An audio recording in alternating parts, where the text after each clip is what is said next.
Well, it's a nice spring day in Minnesota. Snow. It's supposed to actually hit 70 by the weekend. And let's take a look at how things are going with the Scamp project.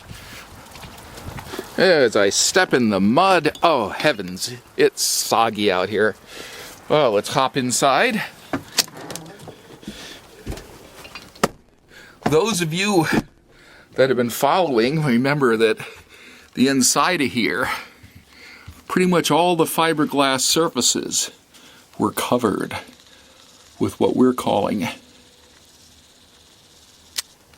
cat fur. This and the bases of the pedestals for the tables are about the only spots left that the cat fur remains. The big project has been removing the glue that was holding that stuff on. I'll show you the product in a minute that I was using, but you can see what I've done here is I've removed the door so I can get at right to the edges of that. And we've got that fiberglass pretty well cleaned down. I've also got all the door cabinetry doors off of here. What's going to happen is those doors, like on here and over here, we had a tree that came down in our yard. Place here in the Twin Cities called Wood from the Hood. Took the tree, they're slabbing it up. Going to make us some tabletops and the cabinet doors out of the wood from our very own yard. Talk about local sourcing. Anyway, what we're going to do with this door, we've decided we're not going to put the door back on, but rather I'm going to trim out around the edges with some nice oak. And then we're just going to put a curtain in here, probably a double curtain, one with the plastic for the shower, but then a more transparent curtain to let the light come in through the front. I realize it really opens things up nicely in here. Well, let's walk around here. Oh, one other thing. While I was doing the work, noticed that there were just a ton of missing rivets. So that's going to be one of the projects, is refitting that. Well, in scraping this stuff off, most of the glue came off except for a couple of spots which, for whatever reason, the person used epoxy. But this solvent I'm using is actually taking that stuff off. I'm letting that sit for around 24 hours so it can really soak down in there.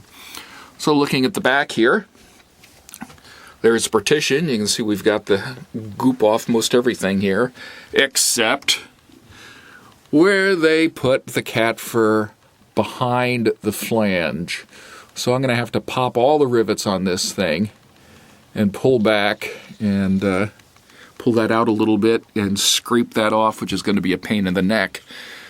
Talked to the folks up at Scamp up in Bacchus, and I asked them, do I need to brace the ceiling? They said, well, for a couple of days, if you're quick about it, you don't need to. So I'm not planning on taking any more than one day to get that last bit of goop off of here. So probably aren't going to need to brace that. Here's the stuff I used to clean up with. Citrus strip. And it does not smell nasty. I was using some goof off, which did a really great job, but yeah, it was not exactly a fun experience. Now, something I'm going to try to figure out, I originally was thinking of pulling this entire partition out, but then I realized that they pull the wires up. They must, when they build the partition in the first place, they must have grooved it for the wiring because it disappears into there. But you don't see it on this side. So that means it runs down the wall, so I'm probably just going to have to tilt this thing forward when I'm working on it. So that's pretty much the status of things. I'm going to be probably putting in a light right on that surface, bringing some wires on, and putting an area light underneath that back cabinet. So that's the state of the trailer at this point.